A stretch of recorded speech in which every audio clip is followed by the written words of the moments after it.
بسم اللہ الرحمن الرحیم. ڈیئر اسٹوڈنٹس، السلام علیکم. Pak land ideal public high school system Shariq Alam colony Multan کی online video lecture class کے لیے Faizan Akhtar online study YouTube channel میں آپ کو خوش آمدید کہتے ہیں.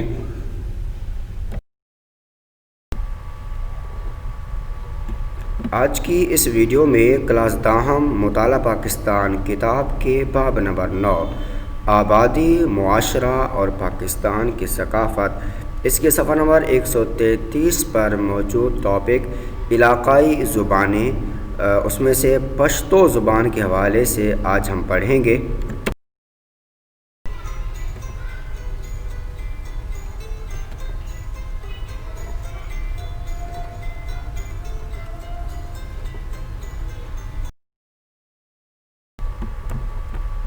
علاقائی زبانیں، اس میں نمبر 3 پشتو یا پختو پاکستان کے صوبہ خیبر پختونخوا میں بولی جانے والی زبان ہے.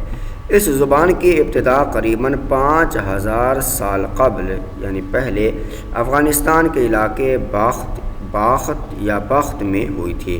اس نسبت سے تعلق سے اس زبان کے بولنے والوں کو پشتون یا پختون کا نام دیا گیا ہے. دوسری زبانوں کی طرح پشتو زبان کے ادب کا آغاز بھی شاعری ہی سے شروع ہوا تھا، کیونکہ اس کی پہلی کتاب 8ویں صدی عیسوی کے دوسرے نصف میں لکھی گئی، یعنی 8ویں صدی کے 50 سال بعد لکھی گئی، جس کا نام پٹا خزانہ ہے. 14ویں صدی عیسوی کے آخر تک پشتو ادب بیرونی اثرات جذب کر چکا تھا، یعنی ان کا اثر قبول کر چکا تھا. اس میں عربی اور فارسی کے الفاظ کی تراکیب یعنی آمیزش شامل نظر آتی ہے. پشتو زبان کے 3 لہجے ہیں، بولنے کے 3 انداز ہیں. ایک لہجہ شمال مشرق کے علاقوں کا، دوسرا جنوب مغرب کے علاقوں کا اور تیسرا زئی قبائل کا ہے.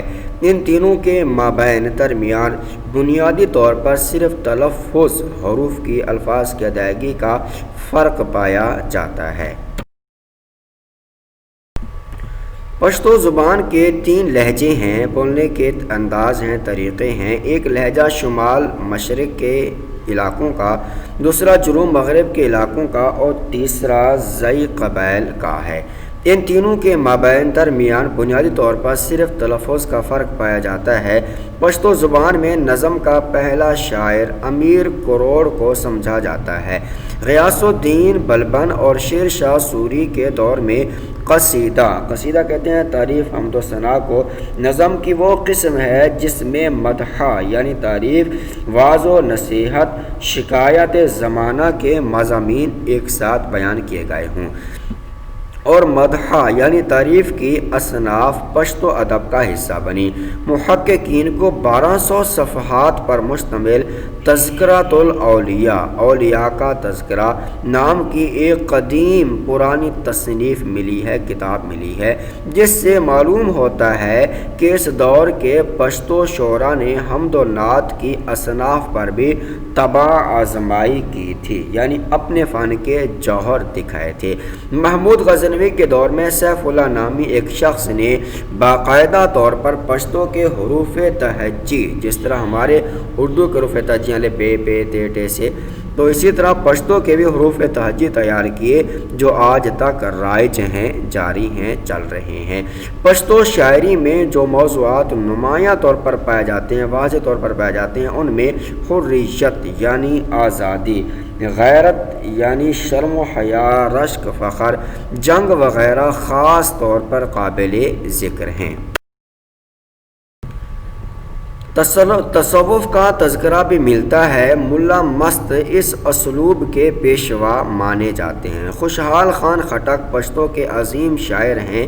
یہ صاحب قلم ہونے کے ساتھ ساتھ صاحب سیف بھی تھے. صاحب سیف مطلب تلوار چلانے والے. اس کا اظہار انہوں نے ان الفاظ میں کیا ہے: خوشحال کے لیے وہ لمحات، وہ وقت جو ہے قابل دید ہیں، قابل دید مطلب نہایت خوبصورت ہیں، دیکھنے کے قابل ہیں جب تلوار اور زرہوں کی جھنکار سنائی دیتی، جھنکار کہتے ہیں آواز کو۔ خوشحال خان نے اپنی شاعری میں مختلف شعبہ ہے زندگی یعنی زندگی کے مختلف شعبہ سے تعلق کے متعلق لکھا ہے۔ ان میں عشق حقیقی یعنی اللہ تعالیٰ کے ساتھ عشق، عشق مجازی یعنی دنیا داروں کے ساتھ عشق، تصوف اور اخلاق، حریت اور بہادری کے موضوعات نمایاں ہیں۔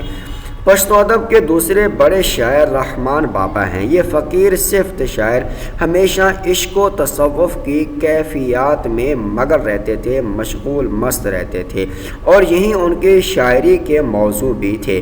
ان کے نزدیک عشق ہی کائنات کی تخلیق کا باعث ہے۔ رحمان بابا کو پشتون معاشرے میں ایک اعلیٰ مقام حاصل ہے۔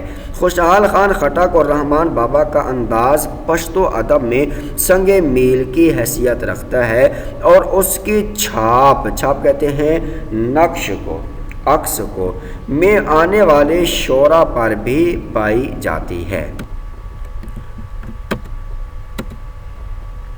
پشتو ادب میں لوک گیت، عوامی گیت بے مثال سرمایہ ہیں۔ ان کے کئی اشکال ہیں، مثلا چار بیتا، ٹپا، لیمکئی وغیرہ بہت مشہور ہیں۔ بعض شعراء نے لوک گیتوں کی مختلف صورتوں کو اپنی شاعری کا بھی موضوع بنایا ہے۔ ان شعراء میں نور الدین اور ملا مقصود وغیرہ شامل ہیں۔ پشتو نثری ادب نے 20ویں صدی میں ترقی کرنا شروع کی۔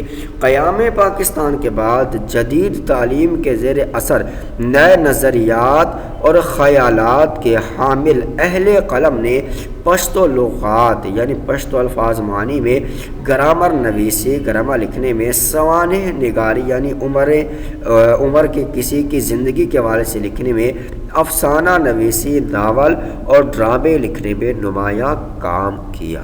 اوکے اسٹوڈنٹس، یہ آج کا ہمارا کام ہے۔ پشتو زبان کے حوالے سے آج ہم نے پڑھا ہے، اسے آپ نے اچھے طریقے سے یاد کرنا ہے۔ اوکے، اللہ حافظ۔